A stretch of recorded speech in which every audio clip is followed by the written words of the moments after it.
As Bible believers, we believe that the Bible is the Word of God and that the Word of God is infallible. And what we mean by that is that it doesn't have any doctrinal errors in it. What I mean by a doctrinal error is that it says one thing in one place and something else in another place that contradicts the doctrine of the Bible. It also doesn't have errors about facts, like in history, historical facts, and things like that. Now, sometimes we'll come across things that appear to be an error in the doctrinal or historical, and then we look into it, we'll find out it actually isn't. So we often get a charge that's laid at our feet, and that charge is that the Bible has errors in it.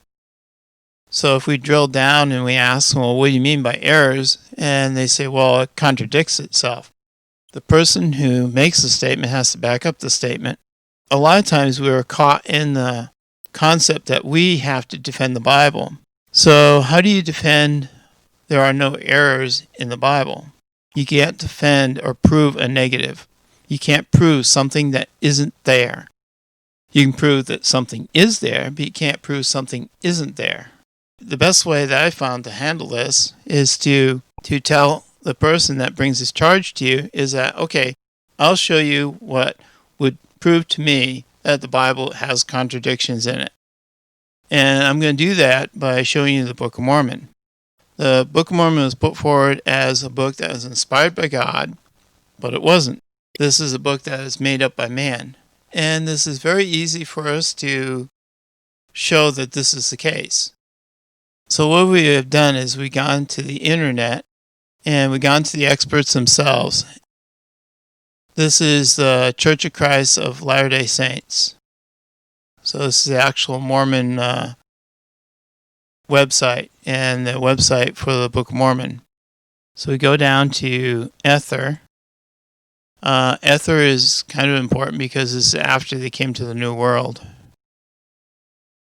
It's in the same book. Ether chapter 3. Go down to verse 14. And take a look at this right here. Highlight it. And we're just going to say copy, get that out of the way. Now it's kind of small, kind of hard to really see. So I'm going to bring something down that will help us look at that. Behold, I am Jesus Christ. I am the Father and the Son. Notice what it said. I am Jesus Christ. I am the Father and the Son. This is doctrine. It's right out of the Book of Mormon. So the Father and the Son are the same person. In me shall all mankind have life, and that eternally, even they who shall believe on my name, and they shall become my sons and my daughters. Now, is that right? My sons and my daughters? Who are we talking about here? Jesus Christ. They will become sons and daughters. Okay, let's go to another. Put this down here for a second. Let's go to another page of the same website. Okay, so we're going to look for Jesus Works. Right here. Here it is. Jesus works under the direction of the Father and is in complete harmony with him. Okay. How can Jesus work? Jesus works under the direction of the Father and is in complete harmony with him.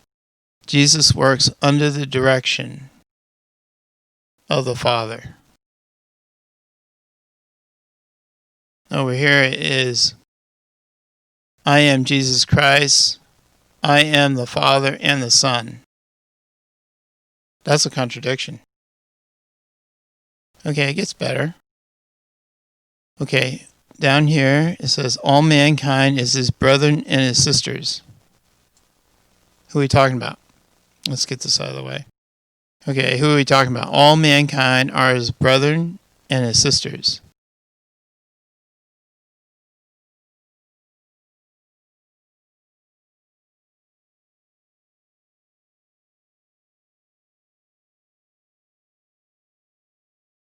Over here, they shall become my sons and my daughters. That's a direct contradiction. So what I'm showing you here is a direct contradiction between the doctrine of the Mormons and their chief religious book of the Mormons. That's the kind of contradiction I want you to show me in the Bible. And I'll give you one more example. I'll show you another passage in the Book of Mormon that has a historical error. Okay, here we have in Ether 9:19, and they also had horses. Now this is in the New World. This is after Jared had come over with his submarines. Okay, let's take a look at this. And they also had horses. Horses were introduced into the New World by the Spaniards. And we can find that in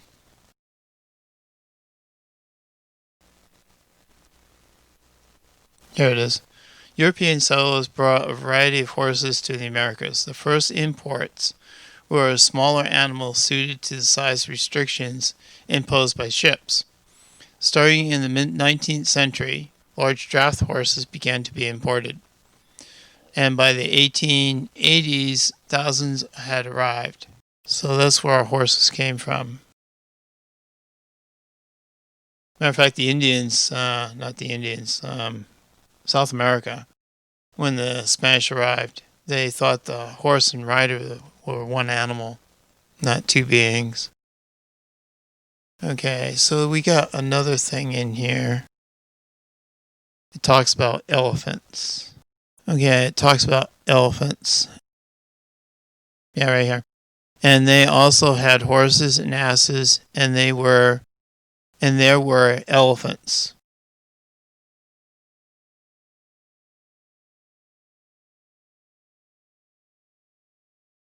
Elephants. And they also had horses and asses, and there were elephants.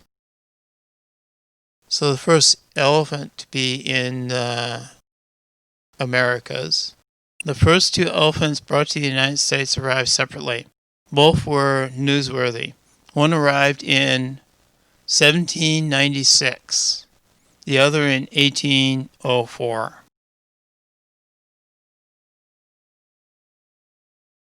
Right there. One arrived in 1796, the other 1804.